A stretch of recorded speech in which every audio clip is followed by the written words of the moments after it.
കോതമംഗലത്ത് യുവാവിനെ പെൺസുഹൃത്ത് വിഷം നൽകി കൊലപ്പെടുത്തിയതായി സംശയമുണ്ടായിരുന്നു. ഇതിനെ തുടർന്നുള്ള കൂടുതൽ വിവരങ്ങളാണ് ഇപ്പോൾ പുറത്തു വന്നിരിക്കുന്നത്. മാതിരപ്പള്ളി സ്വദേശി അൻസിലാണ് മരിച്ചത്. രാജഗിരി ആശുപത്രിയിൽ ചികിത്സയിലിരിക്കെ ഇന്നലെ വൈകിട്ടോടെയായിരുന്നു യുവാവിന്റെ മരണം. സംഭവത്തിൽ പെൺസുഹൃത്തിനെ പോലീസ് കസ്റ്റഡിയിലെടുത്തിട്ടുണ്ട്. കാമുകൻ ഷാരോണിനെ വകവരുത്തിയ പാറശാല സ്വദേശിനി ഗ്രീഷ്മയ്ക്ക് നേരത്തെ കോടതി വധശിക്ഷ വിധിച്ചിരുന്നു. ജ്യൂസിൽ ചേർത്തായിരുന്നു ഗ്രീഷ്മ കാമുകന് വിഷം നൽകിയത്. 2022 ഒക്ടോബർ 25-നായിരുന്നു ഷാരോണിന്റെ മരണം. ഇതിന് സമാനമാണ് കോതമംഗലം കേസെന്നാണ് വിലയിരുത്തൽ. യുവതിക്കെതിരെ കൊലക്കുറ്റത്തിന് കേസെടുക്കും.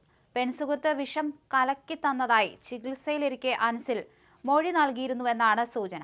യുവതി വിഷം വാങ്ങിയതിന്റെ തെളിവുകളും പോലീസിന് ലഭിച്ചിട്ടുണ്ടെന്നാണ് വിവരം. വധശ്രമത്തിനായിരുന്നു ആദ്യം കേസെടുത്തത്. യുവാവ് മരിച്ചതോടെ കൊലക്കുറ്റം ചുമത്തും. എന്താണ് കൊലപാതകത്തിന് കാരണമെന്ന് വ്യക്തമല്ല. യുവതിയെ ചോദ്യം ചെയ്തു വരികയാണ്. ഇരുവരും തമ്മിൽ ദീർഘനാളുകളായി അടുപ്പത്തിലായിരുന്നു. ഇടയ്ക്ക് വഴക്കുണ്ടാക്കിയപ്പോൾ അൻസിലിനെതിരെ യുവതി പോലീസിൽ പരാതി നൽകിയിരുന്നു. അതിനുശേഷം ഇരുവരും തമ്മിൽ വീണ്ടും അടുപ്പത്തിലായി. പിന്നീട് എന്തോ കാരണവശാൽ യുവാവിനെ ഒഴിവാക്കണമെന്ന് യുവതി തീരുമാനിച്ചു.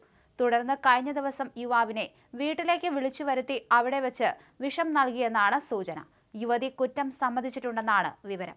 യുവതിയുടെ വീട്ടിൽ നടത്തിയ പരിശോധനയിൽ വിഷത്തിന്റെ കുപ്പി കണ്ടെത്തിയിട്ടുണ്ട്. ഇത് എവിടെ നിന്നാണ് വാങ്ങിയതെന്നും പോലീസ് കണ്ടെത്തി. യുവാവിന്റെ മൃതദേഹം പോസ്റ്റ്മോർട്ടത്തിന് ശേഷം ബന്ധുക്കൾക്ക് വിട്ടുകൊടുക്കും.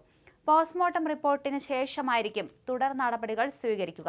ജൂലൈ 30-ന് പുലർച്ചെയാണ് അൻസിലിന് വിഷം നൽകിയത് എന്നാണ് എഫ്ഐആർ. പ്രതിയുടെ ചേലാട് ഭാഗത്തുള്ള വീടിന് സമീപമാണ് വിഷം കൊടുത്ത് കൊല ചെയ്യാൻ ശ്രമമെന്നാണ് ആരോപണം. എഫ്ഐആറിൽ യുവതിയുടെ പേര് പറഞ്ഞിട്ടില്ല.